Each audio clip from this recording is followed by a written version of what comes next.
নমস্কার, অ্যাস্ট্রোইজডমে সবাইকে স্বাগতম। কর্কট রাশির জাতক জাতিকারা প্রস্তুত হন এক উজ্জ্বল এবং শান্তিময় সপ্তাহের জন্য। 11 থেকে 17 আগস্ট আপনার প্রেম ও দাম্পত্য জীবনে আসছে স্থিতিশীলতা, আস্থা এবং মানসিক প্রশান্তির এক মিশ্র অনুভূতি। যারা প্রেমে আছেন তারা প্রিয়জনের সঙ্গে পারস্পরিক বোঝাপড়ায় উন্নতি দেখাবেন, আর যারা বিবাহিত তাদের পারিবারিক আবহ হয়ে উঠবে আরো মধুর এবং প্রশান্ত। সিঙ্গেলদের জন্য এই সময় আত্মবিশ্বাস ফিরিয়ে পাওয়ার এক অন্য সুযোগ। তো চলুন আরো বিস্তারিত জেনে নেওয়া যাক। প্রথমত, প্রেম জীবনের পূর্বাভাস নিয়ে আমরা কথা বলবো।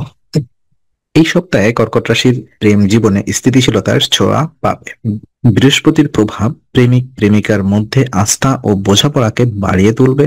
যারা কিছুদিন ধরে সম্পর্কের উত্থান পতনের মধ্য দিয়ে যাচ্ছিলেন তাদের জন্য এটি একটি মানসিক স্বস্তি পাওয়ার সময়। প্রিয়জনের সঙ্গে ছোট কোনো আড্ডা, হেঁটে বেড়ানো কিংবা শুধু গভীর আলাপচারিতাই আপনার হৃদয়ের দূরত্ব কমিয়ে আনতে পারে। মানসিক দিক থেকে আপনি অনেকটাই শান্ত থাকবেন, যা আপনাকে সম্পর্কের প্রতি আরো মনোযোগী করে তুলবে। এই সপ্তাহে প্রিয়জনের সঙ্গে খোলামেলা কথা বলার সুযোগ কাজে লাগানো, একে অপরের অনুভূতি ও পরিকল্পনা নিয়ে আলোচনা করলে ভবিষ্যতের জন্য দৃঢ় ভিত্তি তৈরি হবে। তবে মনে রাখবেন, সম্পর্ক স্থিতিশীল হলেও তা অবহেলা করা উচিত নয়।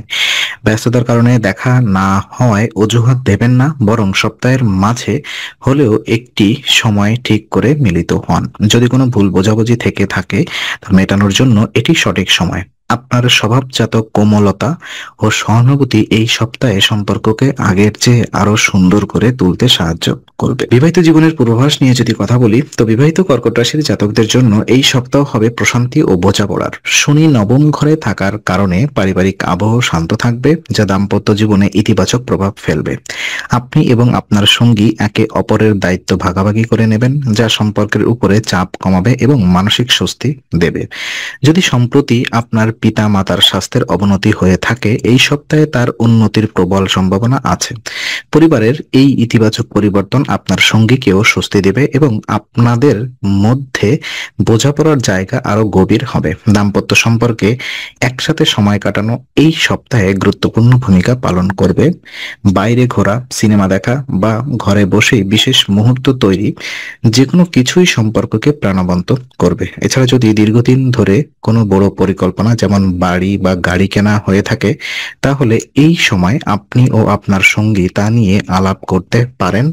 আর্থিক স্থিতি ভালো থাকলে সিদ্ধান্ত এগিয়ে নিতে পারেন। সার্বিকভাবে এই সপ্তাহে আপনাদের জন্য হবে ভালোবাসা, শান্তি এবং পারস্পরিক শ্রদ্ধার এক সুন্দর সংমিশ্রণ। সিঙ্গেলদের জন্য পূর্বাভাস নিয়ে যদি কথা বলি, তো সিঙ্গেল কর্কট রাশির জাতকদের জন্য 11 থেকে 17 আগস্ট আত্মবিশ্বাস ফিরে পাওয়ার সময়। গত কিছু সময় ধরে মানসিক দ্বিধা বা আত্মসম্মানহীনতার যে অনুভূতি ছিল তা ধীরে ধীরে দূর হবে। আপনি নিজের মূল্য উপলব্ধি করতে শুরু করবেন, যা প্রেমে এগিয়ে যাওয়ার জন্য গুরুত্বপূর্ণ ভিত্তি তৈরি করবে। পরিবার এবং ভবিষ্যতের পরিকল্পনা নিয়ে ভাবনা আপনার মনকে আরো দৃঢ় করবে। এই ইতিবাচক মনোভাব প্রেমের ক্ষেত্রেও আরো ভালো প্রভাব ফেলবে, কারণ আত্মবিশ্বাসী ব্যক্তিত্ব অন্যের কাছে আকর্ষণীয় হয়। যদি নতুন সম্পর্ক শুরু করার ইচ্ছে থাকে, তবুও এখনই তাড়াহুড়ো না করে সময় নিয়ে নিজেকে প্রস্তুত করুন।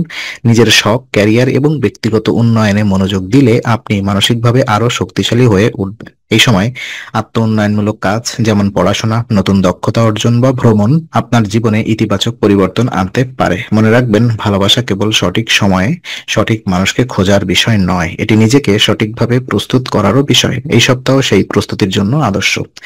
সম্পর্ক ভালো রাখতে করণীয় কিছু উপায় যদি আমি আপনাদেরকে বলি, তো সম্পর্কের স্থিতি এবং দীর্ঘস্থায়িত্ব বজায় রাখতে এই সপ্তাহে একটি বিশেষ আধ্যাত্মিক উপায় রয়েছে। শনিবার প্রতিবন্ধী ব্যক্তিদের খাওয়ানো। জ্যোতিষশাস্ত্র মতে এই দান কর্মফলকে উন্নত করে এবং নেতিবাচক প্রভাব দূর করে। বিশেষ করে শনি সম্পর্কিত প্রতিকূল প্রভাব কমাতে এটি অত্যন্ত কার্যকর। আপনি যখন বিনা স্বার্থে কারোর সাহায্য করেন, যখন মহাজাগতিক শক্তি আপনার জীবনে ইতিবাচকতা নিয়ে আসে, প্রেম বা দাম্পত্য জীবনে বাধা, ভুল বোঝাবুঝি এবং মানসিক চাপ কমাতে এই উপায় অনেক সহায়ক হবে। শনিবারে সহজ কোনো খাবার যেমন ভাত, ডাল, ফল বা মিষ্টি প্রস্তুত করে প্রতিবন্ধী বা অভাবী মানুষকে খাওয়ান। শুধু সম্পর্ক নয়, আপনার সামগ্রিক, পারিবারিক ও পেশাগত জীবনেও এর ইতিবাচক প্রভাব পড়বে। মানসিকভাবে আপনি হালকা ও প্রশান্ত বোধ করবেন, যা প্রিয়জনের সঙ্গে সম্পর্কেও প্রতিফলিত হবে। তো আজকে আলোচনা আমরা এখানেই ইতি করছি। আমরা আশা করি এটি আপনার মনে নতুন কিছু আলোর সঞ্চার করেছে। যদি ভিডিওটি আপনার ভালো লেগে থাকে তবে লাইক দিতে ভুলবেন না, আপনার মতামত জানাতে কমেন্ট করুন এবং প্রিয়জনদের সঙ্গে শেয়ার করে তাদের জীবনেও আলোর বার্তা পৌঁছে দিন। আর অবশ্যই আমাদের চ্যানেলটি সাবস্ক্রাইব করুন, কারণ এখানে আমরা প্রতি মুহূর্তে নতুন আলো ও জ্ঞানের কথা নিয়ে আসি। আবার দেখা হবে, ততক্ষণ ভালো থাকুন, শান্তিতে থাকুন। নমস্কার।